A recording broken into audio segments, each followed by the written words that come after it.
In 1919, he hit 29 home runs and was sold to the New York Yankees. A three-run home run for Buffington. The Yankees now lead it by a score of 3-2. Bill Lee is now going over to a couple of the Yankees, and there they go again. Hits it to deep left. That might send the Yankees to the World Series. Varitek and A-Rod going at it. Roberts is going. Posada's throw. Roberts safe. And what can I say? Just tip my hat and call the Yankees my daddies. Welcome to Fanbase, a deep dive into the greatest rivalry in sports. He's John Senecal. I'm Brian Shackman. This is episode 193. It's going to be pretty quick in and out here. A little update on the teams. We'll talk a little bit of controversy with the Atlanta Braves, and we'll maybe talk about the umpires and some other stuff. John, what's happening? Oh man, it's been a little interesting start to the season, huh? For the Yankees and the Red Sox. Red Sox are playing much better baseball than last time we talked. They're half game back at the Yankees. I will be going to the second game of the series against the Seattle Mariners.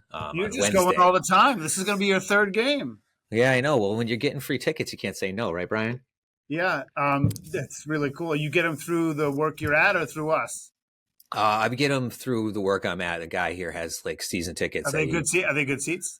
It just really depends. Some are standing room, some are regular seats. I don't know what tonight is, so I'm not worried. It's going to be a lot warmer than the last game I'm at, so that's all I'm really concerned about. So the Sox trail the Yankees by a half game as of Wednesday, and they've won basically 6 of 7 against some mediocre competition, but yes. Yeah, I mean, listen, but that's fine. They have their first game in Seattle was solid. And they obviously got Brian Bayo back, which is nice. And then it's going to be an interesting stretch with Seattle, Cleveland, and then Toronto over the next week or so. And people are excited here in Boston because Casas hit a home run, right? And right. Well, I mean, he's still batting 165, but I mean, the truth is, like, if somehow he could get unmoored and start moving, it would really help out a lot of people. And so I understand that it might be premature, but he's untradeable. We've talked about that. And I thought he should get taken out. So I don't really know. Just because he hits one home run doesn't change my thesis there. But looking at the Red Sox and Yankees, it seems like the Red Sox have a little more – they're not great balance, but they have a little more balance than the Yankees. The Yankees are like a two-hitter team? Yeah, I mean, 2 or 3 hitter team. The Yankees, they have obviously Ben Rice is playing well. He's been him or Goldschmidt, who's also playing well. So that's 3. 3 with Judge, who's batting. He's leading the whole baseball basically with what he's doing is amazing compared to what he did last April. That being said, yes, you're right, Brian. It's a 2 to 3 team because once you get to that fourth batter in the lineup, 4 through 9 is absolute garbage for the Yankees. It's absolute garbage, and they know it. The fans know it, and you're starting to hear it. You're starting to hear the talk about Jazz Chisholm swinging for the fences every time and not trying to get on base. You're talking about maybe if Anthony Volpe, after 1,300 at bats or so in the major leagues, isn't the person he is, and that the Yankees should seriously be looking for an actual shortstop next year. And maybe he's a utility player. I don't know, but you're not going to win with only 3 guys carrying your team, and guys like Bellinger not performing, and just across the board, it's just not working 4 through 9 with the Yankees. And of course, we all know the bullpen situation. Mark Leiter's overworked, and showed just recently. Devin Williams is a mess like Emmanuel Clase in Cleveland, and the starters other than Max Fried are very, very sketchy right now. Very sketchy right now. And if you don't get the length out of your starters, the bullpen will get taxed. So a lot of issues to figure out for the Yankees, but as long as Aaron Judge keeps hitting and they keep pitching to him and those guys in front of him are getting on, the Yankees should be okay. And half game lead right now. Yeah, I mean, with the Red Sox, I just think I was just checking Roman Anthony's numbers and Marcelo Mayer. Mayer hit a home run on Tuesday night, his 5th of the season, and I don't know what to make of it. I do think that, the Red Sox have a chance to have depth that they didn't have. And and again, we'll talk more when I've watched more of the series, but I will say, and you don't have to comment, remembering when Trevor Story got hurt last year, it made me feel like if he's healthy, they'll never be bad. And I don't mean that just because of the way he plays, but I just think that one thing I've learned is that if Devers is the leader of your team, you're not going to be good. So if you have a healthy Story and a healthy Bregman, the one thing I'll say this and I'll put a timestamp on it. If those two are in the lineup, the Red Sox will never be bad. They just won't be bad. And so I have this floor that I haven't felt in a while for the Red Sox, as long as that narrative holds together.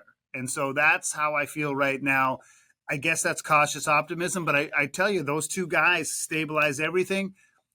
They can let Devers disappear from the media and just play baseball, which will eventually help him, even if he is a DH. And like guys like Wilyer Abreu, who already knows how to do it, he can just continue to follow the lead. That's my take on the Red Sox. Yeah, well, you're right. I mean, obviously, there's excitement. There is a lot of excitement today in Boston, of course, because Brian Bayo, his first start of the season, went very well. He did walk 3 batters, but Casas hit the home run. The good thing is Jarren Duran is playing much better. He's getting his average up. He's up to almost 250 now. And again, we talked about this. You can't send speed down. Speed kills you. You got to keep him in the lineup somehow. So with him hitting better, that releases questions about him, and I think that helps him mentally too. But again, you got to figure out Casas.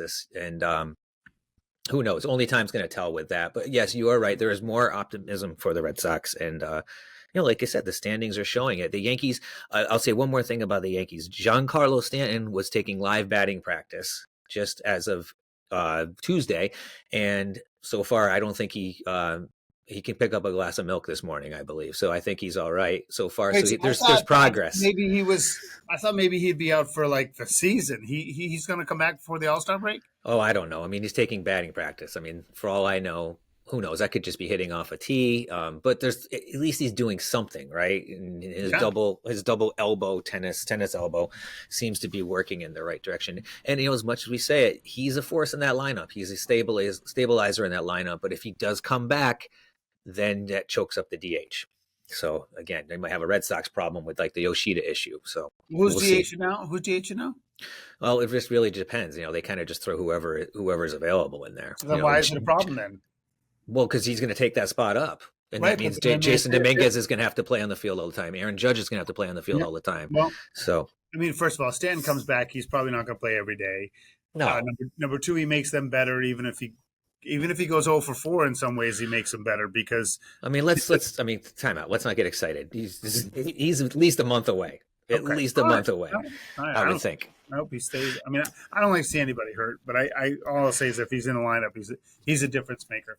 John Senecal, Brian Shackman here, episode 193 of Fanbase, a deep dive into the greatest rivalry in sports. Let's strip through a couple things. Ronald Acuna in Atlanta was a Kalenic didn't hustle, and then he talked about it after the game, saying, if that were me, I'd be benched. What's your hot take? So I look at this a couple ways. I see Ronald Acuna being frustrated, obviously, because anytime someone sends out a tweet and then deletes it right away, they second guessing themselves. That being said, the tweet did get out there basically saying if he had done it, he would have gotten benched. Well, he did do it, and he did get benched back in 2019. But if you read into it, he wasn't just benched because he did it once. He was warned multiple times. Some people say 8, some people say 10. Let's just say multiple times. And if you're a Major League Baseball player, you shouldn't be warned at all about hustling. You should always be hustling, setting a good example. But, Jared Kelenic, he didn't do it. He wound up thinking he had a home run. He went for 2, got thrown out at second, right? Not a good look for the team. What's a bigger bad look for the team is when your supposedly all-star player is throwing your team under the bus. And like people said, Jeff Francoeur came right out and said, and Jeff Francoeur is a 15, 16-year veteran Major League Baseball player and a broadcaster for the Atlanta Braves, came out and basically, trashed Acuna, basically saying, you're sitting on your couch somewhere tweeting about your team when you should be supporting your team regardless of what your history is. And, basically saying the manager, Brian Snitker, is, he handled it the right way. Maybe he shouldn't have answered the questions he did, that he didn't actually see the play. That's probably not the right answer, but he did handle it the right way. And there's no form of racism involved or anything. I think it's Ronald Acuna being frustrated. I think he's frustrated he's not on the field. He's frustrated he signed the long-term deal for like $100 million when he should be making 3 times that. And he's not going to be able to negotiate that because he's not on the field. I think a lot of it's just frustration in general. But there's 2 things. First of all, there's 7.5 games out of first and in last place. So not only are they 7.5 out, they have to leapfrog every single team in the division, which is even in April. I'm not saying they can't do it, but that's not easy. And I don't know. I feel like I don't understand why these guys still think First Amendment rights, they can do what they want, but I just don't understand how they don't know that almost nothing good comes from posting shit. No, it doesn't. The same thing happened to Jazz Chisholm. He did it, got called out on strikes, and got thrown out of the game, and went and tweeted in the middle of a game, which is against Major League Baseball policy. So dumb. It's so dumb, and it's nothing good comes out of it. But Ronald Acuna Jr., it's not the right time. It's not. Your team's a mess. It's floundering. They need anything but what they got right now. And he probably won't even be back until middle of May anyway. So what kind of example does that set? He should just keep his mouth shut, come back and help the team. So you've watched a lot of baseball. You've seen a lot of bad umpiring. You think that's going to hasten the ABS stuff coming to town? Oh, totally. 1,000%. There has just been way too much balls and strikes missed across Major League Baseball in general. I mean, if you just watch one Yankee game, you'll see it. Now, granted, this is not an easy thing to do. We know that.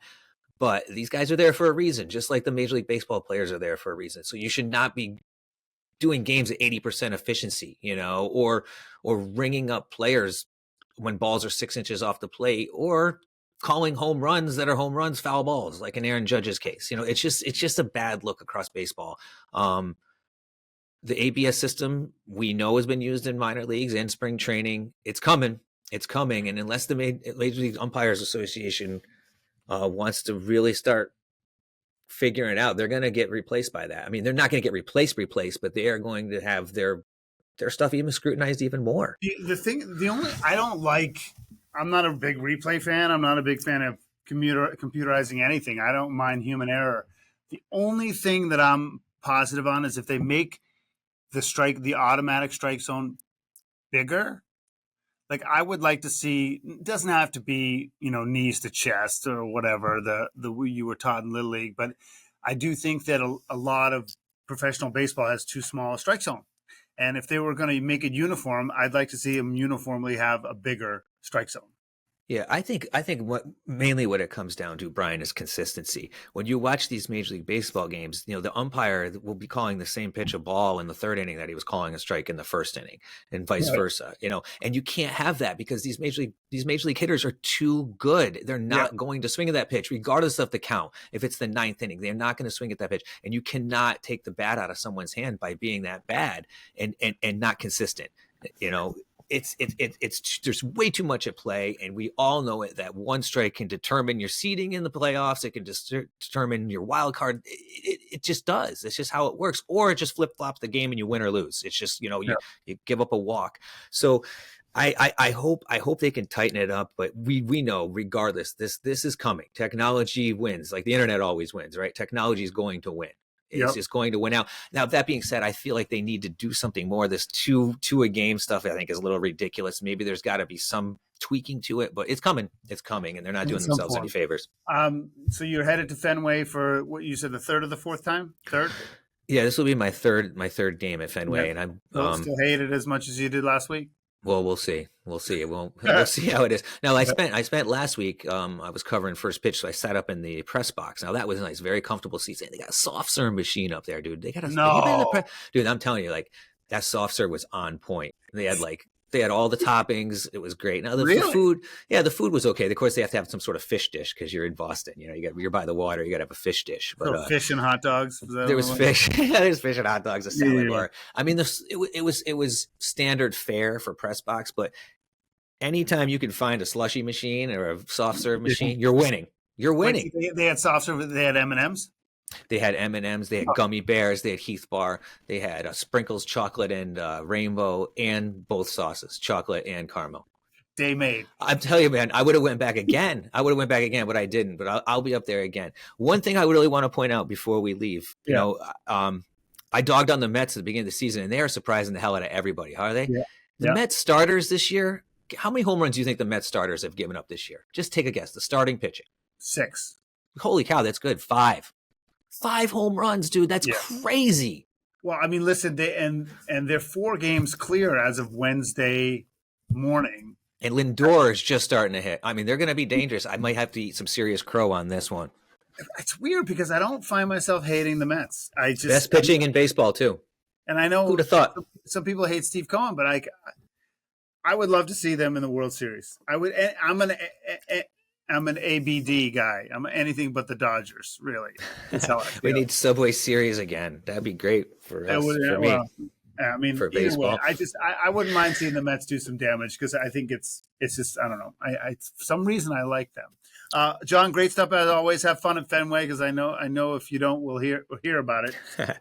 You've been listening to Fanbase, a deep dive into the greatest rivalry in sports.